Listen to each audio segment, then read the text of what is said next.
हम आप सभी के छोटे भाई फौजी सलेंदर। एगो हमार बड़ा मन में आइल बाबा साहेब के गीत बहुत अच्छा बा। अगर वो सबके अच्छा लगी तो ज़्यादा से ज़्यादा शेयर करम। चलिए आप सभी के बीच में हम सुना रहा बने। भीम जी के नमवा महान रही हो, जबले ई दुनिया जहान रही हो। भीम जी के नमवा महान रही हो, जबले ई दुनिया जहान रही हो। अभिले गवा हो इतिहास बावे हो, बाबा साहेब करम से महान बावे हो। यही से तो जानत जहान बावे हो, बाबा साहेब करम से महान बावे हो। यही से तो जानत जहान बावे हो।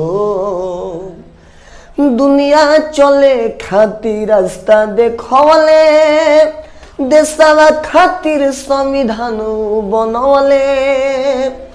दुनिया चले खातिर रास्ता देखवले, देशवा खातिर संविधान बनवले।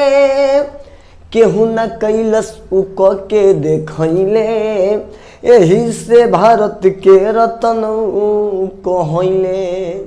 इनकर दुनिया में अलगे पहचान बाटे हो, बाबा साहेब करम से महान बावे हो। यही से तो जानत जहान बावे हो, बाबा साहेब करम से महान बावे हो। यही से तो जानत जहान बावे हो। केहू पूजा पाठ केहू आरती उतारे, केहू दिन रात उनकर नमवा पुकारे। केहू पूजा पाठ केहू आरती उतारे, केहू दिन रात उनकर नमवा पुकारे।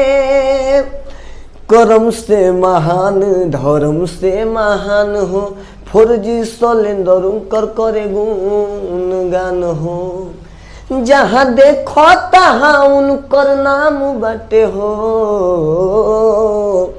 बाबा साहेब करम से महान बावे हो। यही से तो जानत जहान बावे हो, बाबा साहेब करम से महान बावे हो। यही से तो जानत जहान बावे हो।